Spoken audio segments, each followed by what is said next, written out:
Mom, that man in the photo looks exactly like Dad. I laughed at first. Sweetheart, your father died 20 years ago. My daughter slowly turned the phone toward me. The moment I saw the screen, my heart stopped cold. My name is Danielle Harper. I'm 39 years old. 20 years ago, I became a mother and a widow on the same night. I was only 19 when my husband died in what everyone said was a terrible plane crash. That night, I was lying in a hospital bed holding my newborn daughter, while the nurse quietly told me the news. I remember the sound of the hallway machines humming and the smell of disinfectant filling the air. Everything felt unreal.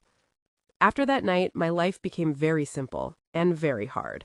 I worked double shifts as a hospital receptionist just to keep a roof over our heads. Some days I barely slept.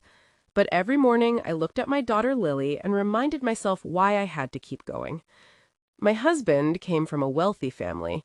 They never liked me much. To them, I was just the girl who distracted their son from his future. After the crash, they were polite but distant.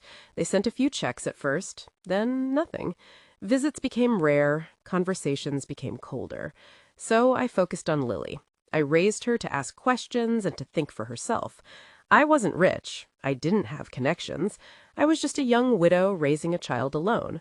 But I had something they didn't expect: persistence. For 20 years, I believed the official story. A plane crash, no survivors, a husband lost forever. Until the day Lily walked into the kitchen holding her phone and asked a question that changed everything. Being a young, single mother meant people often underestimated me. Maybe some of you know that feeling too. If you've ever had to build your life without the support you deserved, hit that subscribe button and tell me your story in the comments. And if you believe persistence changes everything, click hype. Let's go. Lily was 20 when she found the photo. She was sitting at the kitchen table scrolling through something online. I was making coffee. When she said it, "Mom, this guy at a marina event looks just like Dad." I chuckled at first. Sweetheart, people have lookalikes. But she walked over and showed me the picture. The mug slipped from my hand and hit the counter. The man in the photo looked older. His hair had a little gray in it, but I saw it immediately. The small scar above his right eyebrow, the silver ring he always wore. My voice came out quiet. "Where did you find this?" "It's from an aviation business article," Lily said.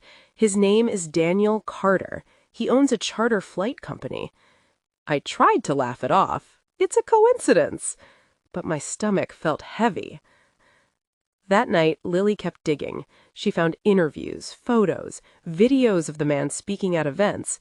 Every time I saw his face, something inside me twisted. 2 days later, I drove to my late husband's family home. I showed the photo to his brother. He barely looked at it. "Danielle, you're embarrassing yourself." "I just want to know if you see it too," I said. His mother sighed loudly. "People move on. You should too." Another relative smirked. Maybe Lily is chasing attention. The word stung, but I needed answers. A week later, a family gathering was held. I brought the photo again. My hands were shaking. My brother-in-law looked at it and laughed loudly. "So now ghosts run charter businesses?" People around the room laughed with him. The sound felt sharp and cruel. I grabbed Lily's hand and walked out. My face burned with humiliation. When we reached the car, Lily spoke softly. "Mom, what if they already know?" Her words stayed with me all night. What if the crash had never been the truth? The next morning, I started asking questions.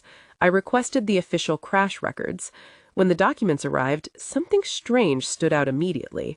Several key reports were sealed within days of the accident. That was unusual. I called my husband's family again. No one answered. Messages went ignored. Soon we stopped receiving invitations to family events entirely. It was like we had been quietly erased. Months later, I attended a charity gala hosted by the family company. I hoped to speak privately with someone. Instead, I felt like an intruder the moment I walked in. People whispered, some avoided eye contact. Then one relative approached with a glass of champagne and a smile that felt sharp. Still chasing conspiracies, Danielle? Several nearby guests turned to stare. I swallowed hard and left before tears could fall.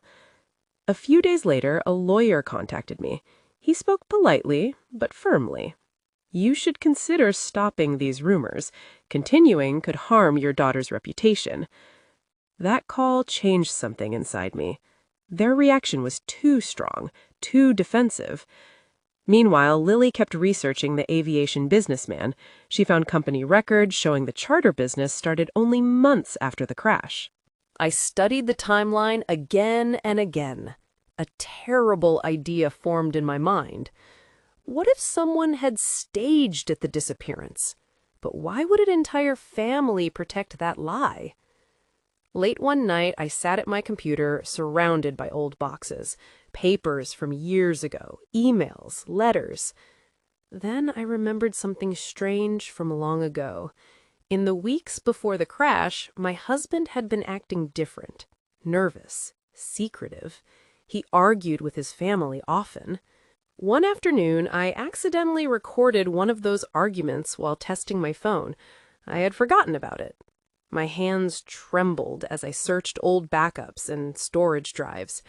Hours passed. The room was quiet, except for the soft whir of the computer fan. Finally, I found the file. I pressed play. Voices filled the room. My husband, his father, his brother. They were arguing about debts, insurance money, risk. Then one sentence cut through everything. If he disappears, everything resets. I froze. The recording date was 2 days before the crash. Suddenly, the puzzle pieces started fitting together. The crash might not have been an accident at all. It could have been a planned disappearance. What they didn't know was that I kept everything. Old emails, financial notices, letters they once thought were meaningless. Now those pieces formed a dangerous picture. But exposing the truth would be impossible alone, so I called someone who might listen. Her name was Rachel Kim. Years ago, she had come to the hospital while investigating a medical story. We stayed loosely in touch. Rachel met me at a small cafe that smelled like roasted coffee beans and warm bread. She listened carefully as I explained everything. When she finished reviewing the evidence, she leaned back slowly.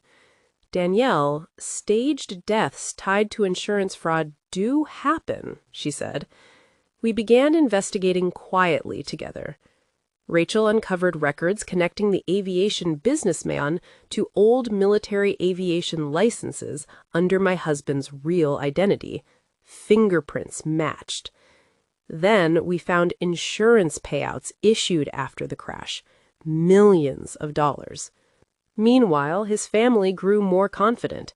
They ignored me completely and started spreading rumors that I had lost my mind. Rachel warned me, when this breaks, it will be huge. I'm not doing this for revenge, I said. My daughter deserves the truth. A few weeks later, Lily found something surprising. The aviation businessman was being honored at a major industry awards ceremony. Rachel smiled when she saw the invitation list. Perfect timing, she said quietly. The night of the ceremony, the ballroom buzzed with applause and conversation. Glasses clinked, cameras flashed. I sat beside Lily in the audience. My heart pounded so loudly I could hear it in my ears. Then he walked onto the stage. Older, but unmistakable, the man who had vanished 20 years ago. He began giving a speech about integrity in aviation. Rachel stepped forward from the press area. "Excuse me," she called. "I have a question for Mr. Daniel Carter. Or should I say Danielle Harper?" The room fell silent. Rachel held up documents. Screens behind the stage lit up. Fingerprint records, old photos, financial transfers made after the crash. Then the recording played through the speakers. If he disappears, everything resets.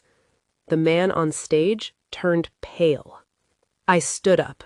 My voice felt steady. You didn't just fake your death, you abandoned your daughter. Gasps spread through the audience. Reporters rushed forward with cameras. Security moved to the stage.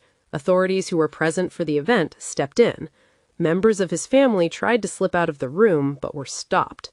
Within minutes, the truth spread across news feeds and phones everywhere. For 20 years, they believed I was powerless. They were wrong.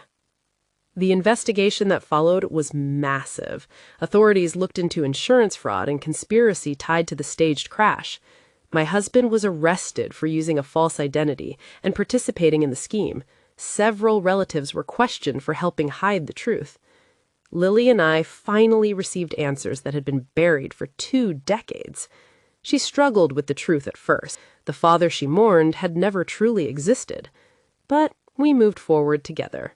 I stopped focusing on revenge and started focusing on the life we had built despite everything. Those years of struggle shaped us. They made us strong. In the end, I realized something simple. The lie didn't define our lives. Our resilience did.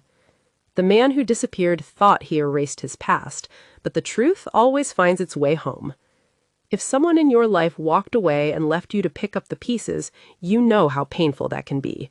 But your story doesn't end there. Share your experience in the comments so others know they're not alone. Subscribe to be part of this community, and click Hype to help this story reach others who need it. Your story has power. If you felt a connection to mine, please subscribe and share your journey in the comments. Every hype you give this video helps empower someone else. Thank you for being here and for listening.